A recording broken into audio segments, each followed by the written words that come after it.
charges against Trump, citing the long-standing DOJ position that a sitting president cannot be charged with a crime.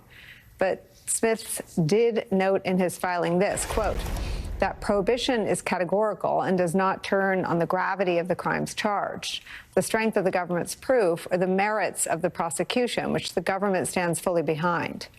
The dismissal of these charges marks an historic moment. Never before has a president been charged with federal crimes for attempting a coup against the government, no less, and then elected and returned to office before those charges could be adjudicated. Jack Smith's dismissal also underscores the start of a new era for the Justice Department. We will soon see the department filled with Trump loyalists who will likely be willing to carry out whatever Trump wants, including potentially former Defense Department official Kash Patel. New reporting in Axios finds this, quote, President-elect Trump is expected to appoint ultra-loyalist Kash Patel to a high-profile position at either the FBI or the Justice Department.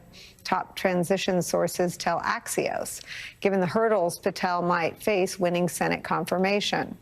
Trump is considering naming him deputy director or to an appointed investigative role within DOJ, the sources said. A final decision hasn't been made. Trump still could change his mind, including by elevating Patel all the way to FBI director, a move that would send Gates-like shockwaves throughout Washington, end quote. Trump's promises of retribution is where we begin the hour with Democratic Congressman and member of the House Judiciary Committee, Senate-elect Adam Schiff of California. Congratulations on your victory to the Senate. I want to ask you just a thought exercise. If your political retribution is to be carried out by what Trump will view as his Department of Justice, don't you want to keep the career lawyers who successfully indicted you? Well, I don't know what strategy he would have for his political retribution tour. I could tell you, having spent almost 6 years in the Department of Justice, these are professionals. These are apolitical actors. It is not this deep state that Donald Trump keeps harping on. And I find this the most Orwellian doublespeak when Donald Trump talks about going after the weaponization of the Justice Department. He wants to weaponize the department. He wants to turn it into some political retribution agency, and not on behalf of the American people, just on behalf of Donald Trump. And I can tell you, coming off a successful Senate campaign in California, I heard a lot of people in California talk about crime and want something done on public safety. I heard no one say, I want Donald Trump to go on some retribution tour. No, they want to make sure their neighborhoods are safe. They want something done about this scourge of fentanyl. None of the stuff Trump is talking about. And if he views this as his mandate, I think he's going to be very poorly mistaken. But I also do worry about these career professionals at the Justice Department, less that he can successfully fire them, more that they will voluntarily leave and be replaced by people that are there just to do his bidding. That would change the whole character of the department in I think, a really destructive way. Let me show you what Pam Bondi, who's his second choice after Matt Gaetz, said about political retribution. When Republicans take back the White House, you know what's going to happen? The Department of Justice, the prosecutors will be prosecuted, the bad ones. The investigators will be investigated, because the deep state, last term for President Trump, they were hiding in the shadows. But now they have a spotlight on them, and they can all be investigated. So I want to ask you a serious question. I mean, Trump tried this with Durham, and Durham took longer than Mueller, and I think spent more time, and he dragged all of Trump's perceived political enemies through a legitimate DOJ-backed investigation for years. And nothing happened. Cases were opened, 2 cases went to trial, and Durham lost both of them. Durham's longtime prosecuting partner of decades left over professional moral objections to what she saw as an effort to politicize prosecutions. It feels like the department could be full of Durhams, right? People who are given all this power, but still have to make cases and take them to juries and obtain convictions. Or is that an overread? Is it simply to have DOJ run by a bunch of John Durhams? No, I don't think it's an overread. You could very well see a number of prosecutors like Durham appointed who spend years and years and millions of taxpayer dollars and come up with nothing. If Pam Bondi follows through on what she's pledged to do, which is to investigate non-existent voter fraud, for example, or to go after the prosecutors, well, what does that mean? Does that mean that she's also going to go after the grand jurors who found there was probable cause to believe Donald Trump was engaged in multiple crimes? Is she going to dispute the fact that Trump had boxes and boxes of documents in Mar-a-Lago, many of them highly classified, that he obstructed the investigation? Is she going to somehow contest that there was a massive attack on the Capitol and all he did to incite it? So I'm not really sure what these prosecutors, investigating the prosecutors, are going to do, except waste a lot of time and money. But maybe, their goal is to harass.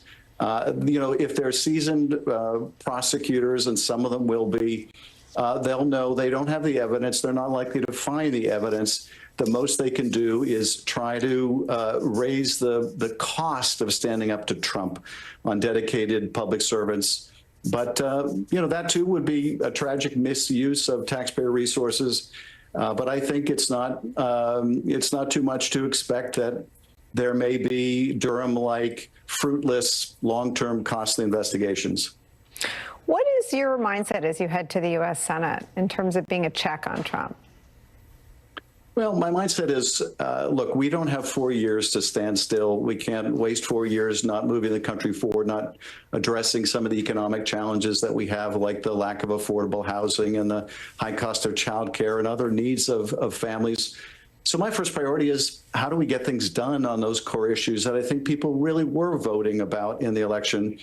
But I also feel, hey, where Donald Trump goes after the rights and freedoms of the American people, where he abuses his office, which is probably inevitable, then I'm going to stand up to him, and I'm going to expect others to do the same thing. I'm not going to shy away from it, nor let these threats stop me from doing my job. I think that's what Californians are expecting of me. Are you surprised how much of what Timothy Snyder calls, obeying in advance has happened? It feels like in the 3 weeks since Trump was reelected, he's changed the fabric and the tone and tenor of the country already.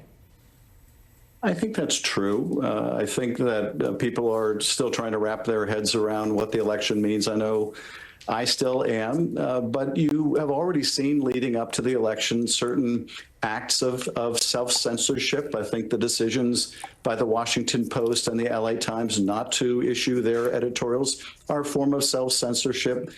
You see a long delay, for example, in the film about Trump coming out to theaters, another form of self-censorship. You probably are seeing people in the intelligence community and at the Justice Department already looking for different jobs, not because they have to, but because they don't want to be part of the tearing down of an institution that protects the country that they deeply believe in. And so, yes, I think it's already having a preemptive impact. It's having a further impact as you see people looking for the doors. And, sadly, they'll be replaced by people who are not as competent, not as experienced, not as dedicated to the mission of protecting the country and attacking crime, but people are simply more devoted to the personal grievances of Donald Trump.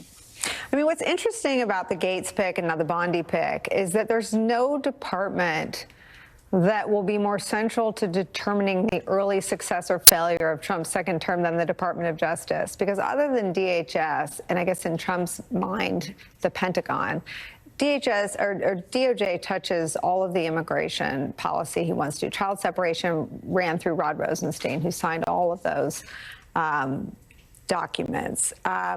Crime is something that he successfully, narratively tried to project onto the electorate in a fear-mongering way and intersecting that with immigration.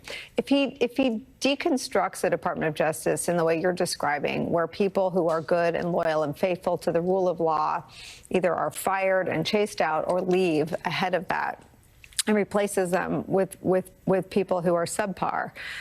They will not be the best people to do what the Department of Justice has to do to ensure Donald Trump's success. Who can make that argument to him? Well, I'm not sure, because those that could stand up to him, those that had some independence and gravitas, were drummed out of the first Trump administration in rapid order. And he's not choosing those kind of people for the Trump administration this time. What he's doing is essentially announcing a Saturday night massacre at the Justice Department in advance. Something that Richard Nixon tried to do, but was threatened with resignations, and in fact did see resignations rather than carry out those kind of politicized orders. We're seeing this in advance and in broad daylight and with great pride announced by Donald Trump.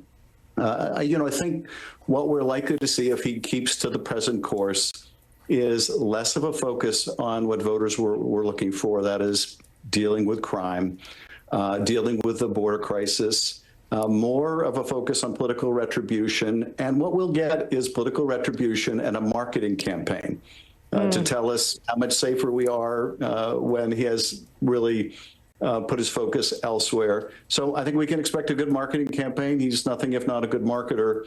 But what he's proposing to do to the Justice Department is going to make us less safe. It's not going to address the challenge in our cities and in our rural areas as well. And that's a profound disservice. Senator-elect Adam Schiff, thank you for joining us, starting us off today. It's nice to see you. Good to see you. Let me bring into the conversation at the table former Assistant U.S. Attorney Maya Wiley. She's the author of the new book, Remember, You Are a Wiley, which we will talk about in a little bit. Plus, former Undersecretary of State for Public Diplomacy and Public Affairs during the Obama administration, Rick Stengel's here. Interesting to ask people about the ways that Trump has changed the country in 3 weeks. He's not in control of anything. And all of what Timothy Snyder describes as obeying in advance, the examples are so abundant. I prefer the phrase preemptive groveling. It's probably better. Which is what we're seeing a lot of. I mean, he has changed the country. I think one of the things we learned, I mean, how many times have we sat at this table trying to ponder what he's trying to do? I actually don't think there's a particular direction. I think he prizes chaos. I think what he wants to do with the Justice Department, he doesn't have a particular idea or a law that he wants to prosecute or a criminal that he wants to prosecute. He wants to cause chaos. And then chaos will lead to destruction, the destruction of the administrative state. This is the Steve Bannon idea, which he articulates pretty well, which I don't think Trump can. I just don't think he has an idea in mind. Yeah, but I think Steve Bannon actually wants it. I think Trump wants to be popular, and you are not made popular by having a Justice Department that can't deal with crime. Well, I think it's even deeper. I think it includes that. But look, you know, what Donald Trump has always wanted is what's good for Donald Trump. And that means many things. I mean, he used to talk about the swamp, and like many things, the swamp is usually what he wanted as long as it was for him and anything that benefited him. I mean, being able to interrupt the Department of Justice's going after antitrust, being able to interrupt the Department of Justice going after anyone who is a friend of his, anything that curries favor. Think about what he did with classified documents, our national security documents. For him, they were currency for friendship and who knows